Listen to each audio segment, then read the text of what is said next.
अस्सलाम वालेकुम दोस्तों, कैसे हैं आप तमाम दोस्त। उम्मीद करता हूँ आप सब खैरियत से होंगे।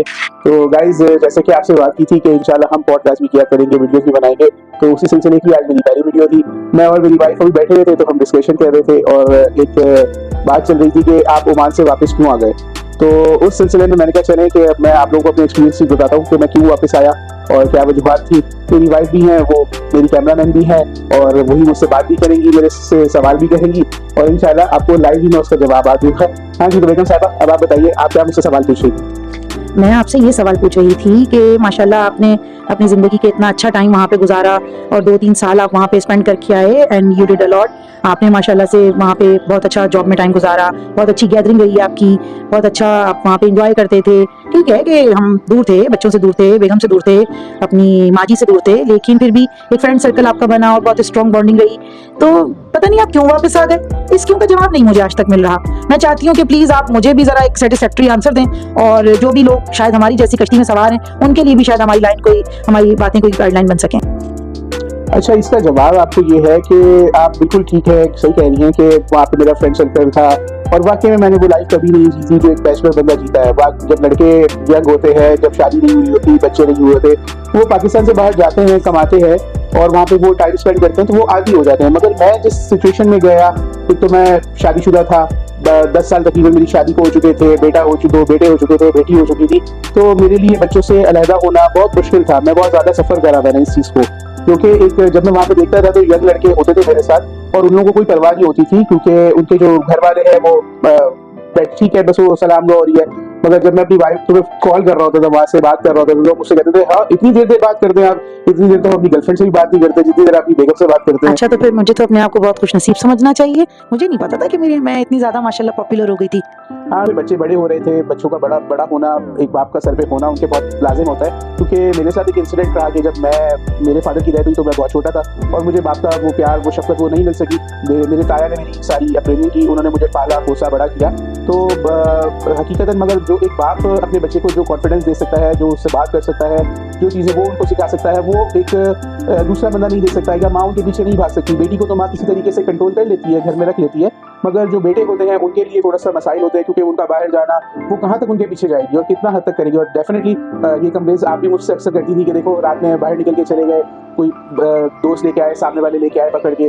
तो ये चीज़ें बहुत ज़्यादा मीनिंगफुल थी। मैं ये समझता हूँ कि इस मामले में कि ठीक है, बंदा जब यंग हो, शादीशुदा ना हो, वो जाके कमाए, अपनी फैमिली के लिए करे, सब कुछ करे, मगर ये कि जब वो शादीशुदा हो जाए तो बेहतर है कि उसको फिर अपने मुल्क वापस आना चाहिए, अपने मुल्क में अपने लोगों के साथ, अपनी फैमिली के साथ टाइम स्पेंड करना चाहिए, क्योंकि जो टाइम ये हम स्पेंड कर रहे हैं ये सबसे प्रीशियस टाइम है। जैसे कि आप जानती हैं कि मुझे भी फैमिली सिकनेस बहुत ज़्यादा है। मैं अपने घर वालों के साथ जो है ज़्यादा टाइम स्पेंड करना पसंद करता हूँ कि बच्चों के साथ टाइम गुजारूँ, आपके साथ रहूँ। मतलब एटलीस्ट चलो अगर बाहर भी रहूँ, घर से बाहर भी जा रहा हूँ, काफ़ी देर के लिए जा रहा हूँ, मगर ये कि कम से कम एटलीस्ट ये कि वापस आऊँगा तो घर में रात में तो सब मौजूद होंगे ना, सबसे मुलाकात होगी, सबके साथ बैठेंगे, बात करेंगे।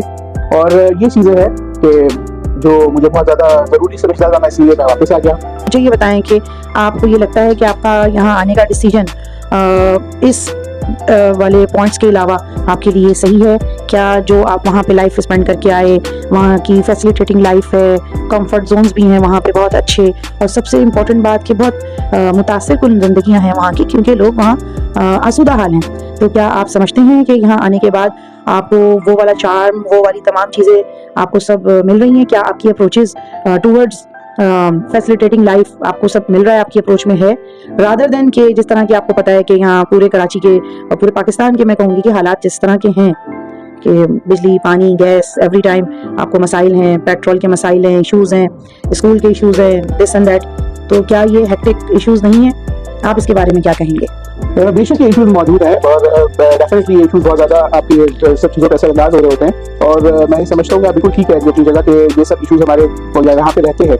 मगर मैंने वही कहा ना कि मेन चीज़ ये कि अगर आप लोग मेरे साथ होते वहाँ पे, तो मैं डेफिनेटली जो था मैं इस स्टेप को कभी ना उठाता, मैं वहीं भी रहता। मगर बात की प्रॉब्लम यही थी कि मैं अकेला था और वहाँ पे मेरे लिए सर्वाइव करना मुश्किल था, मेरे लिए अकेला टाइम गुजारना मुश्किल हो रहा था। तो मैंने ये डिसीजन लिया। मैंने आपसे वही कहा ना कि जो यंगस्टर हैं, अगर वो अभी जिनकी शादी नहीं हुई, बच्चे नहीं है, वो ठीक है, वो अपने जा सकते हैं। इस वक्त में बहुत अच्छा टाइम है उनके लिए जाने के लिए, कमाने के लिए, वो लग्जरीज को इस्तेमाल करेंगे वहाँ की, और बड़ी अच्छी लग्जरियस लाइफ है। बेशक आप दोपहर में गर्मी में खड़े हो, मगर आपको एटलीस्ट रात को बहुत मुतमईन होते हैं कि जब आप आएंगे तो आपके घर की लाइट नहीं जाएगी, आप एसी में सोएंगे, क्योंकि वहाँ पे बिजली बहुत सस्ती है।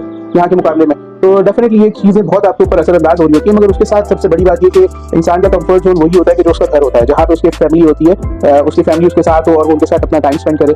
तो बस ये चीज़ें तो जो है मेरे लिए वो बहुत ज़्यादा इंपॉर्टेंट थी, तो इसी वजह से मैंने डिसीजन को लिया। मगर हाँ, जो मेरे यंगस्टर दोस्त हैं जो इस वीडियो को देख रहे हैं, तो मैं बिल्कुल कहूँगा कि अगर वो शादीशुदा नहीं है या वो अगर अपनी फैमिली के साथ यहाँ से मूव हो सकते हैं तो बेशक मूव हो।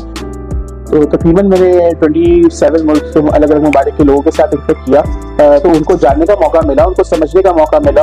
कुछ लोगों ने अपना कल्चर भी शेयर किया, कुछ लोगों की जो तहजीब थी या वो जिस नेचर के लोग थे वो भी देखने का मौका मिला। तो अल्हम्दुलिल्लाह एक अच्छा एक्सपीरियंस होता है इंसान को और वो बहुत कुछ सीखता है और डेफिनेटली उसे घर से बाहर जाना चाहिए। थोड़ा सा बाहर निकलेगा तो उसको बहुत सारी चीज़ें क्लियर हो जाती हैं कि ज़िंदगी कितनी आसान है, कितनी मुश्किल है और कहाँ कहाँ वो अपने आप को फैसिलिटेट कर सकता है और कहाँ कहाँ पे उसे जो है वो नाकामियों का सामना भी करना पड़ेगा। क्योंकि डेफिनेटली हर चीज़ कामयाबी तो नहीं है, नाकामियां भी आपके साथ वैसे ही हैं जैसे कामयाबियां हैं। कभी आप कामयाब होते हो, कभी आप नाकाम होते हो, मगर ये कि उस नाकामियों के साथ सीख ले तो ज़्यादा अच्छा है, ना कि वो नाकामियां चलती जाए। तो ये चीज़ें हैं, आप इसके ऊपर बिल्कुल आपको इसके लिए सोचना चाहिए।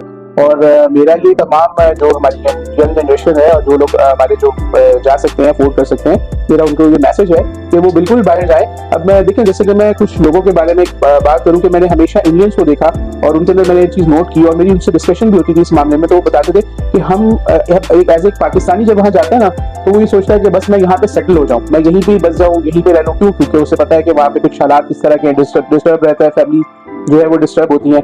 मगर इंडियंस के बारे में जब अगर आप उन्हें कभी आप देखेंगे ना, आप उनसे जब बात करेंगे तो कहेंगे जी हम 6-7 साल यहाँ पे काम करेंगे और उसके बाद हमने वापस अपने मुल्क चले जाना, फिर हम वहाँ पे जाके अपनी लाइफ सेटल करेंगे। तो ये एक बहुत बड़ा डिफरेंस है। हम जाते हैं तो हम वहाँ पे ये सोच के रह रहे होते हैं कि जी बस हमने यहीं पे रहना है और हम यहीं पे मर मिट जाएंगे और जब आखिरी के अय्याम आएंगे जिंदगी के तो पहुंच जाएंगे और जो भी है कि ये मुल्क हमारा ही है, बस अपने मुल्क चले जाना, फिर हम वहाँ पे जाके अपनी लाइफ सेटल करेंगे। तो ये एक बहुत बड़ा डिफरेंस है। हम जाते हैं तो हम वहाँ पे ये सोच के रह रहे होते हैं कि जी बस हमने यहीं पे रहना है और हम यहीं पे मर मिट जाएंगे और जब आखिरी के अय्याम आएंगे जिंदगी के तो पहुंच जाएंगे और जो भी है कि ये मुल्क हमारा ही है, हमें इससे प्यार होना चाहिए और हमें इसी से प्यार है।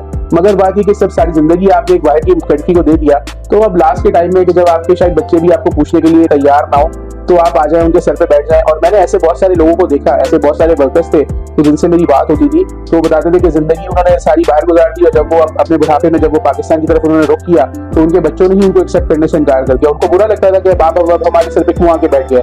तो ये सब सिचुएशंस बहुत ज़्यादा थी कि जिनको देखते हुए मैंने ये डिसीजन लिया कि नहीं, मुझे अपने टाइम अपनी फैमिली के साथ गुजारना चाहिए। ठीक है, यहाँ पे कुछ बहुत सारे मसाइल होंगे, कुछ प्रॉब्लम्स आएंगी, मगर इंशाल्लाह अगर फैमिली होगी तो बंदा उसकी सपोर्ट के साथ और अपनी वाइफ जो आपकी सबसे बड़ी शरीके हयात है, आपका सबसे अच्छी दोस्त है, उसके साथ आप वक्त गुजार के जो है वो उसको अच्छा कर सकते हैं, अपनी लाइफ को आप सेटल कर सकते हैं। तो मेरा यही आप लोगों से एक पैगाम है छोटा सा कि प्लीज जो यंगस्टर है वो बिल्कुल बाहर जाए, मेहनत करें, मगर वापस अपने मुल्क में आए और जल्द से जल्द आए ताकि अपने मुल्क को स्टेबल करें और कारोबार करें, कारोबार की तरफ जाए, नौकरियों के ऊपर ज्यादा फोकस ना किया करें।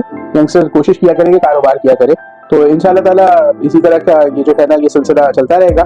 तो उम्मीद करता हूँ कि आज इंशाल्लाह आपको कुछ मुझसे हासिल हुआ होगा थोड़ा बहुत। तो इंशाल्लाह ताला नेक्स्ट वीडियो में आपके लिए बनाऊंगा जल्दी। तो जब तक आप मेरे इस वीडियोस को देखिएगा और इसको लाइक करिएगा, शेयर करिएगा, मेरे चैनल को प्रमोट करिएगा क्योंकि मुझे आपकी सपोर्ट की बहुत ज़रूरत है।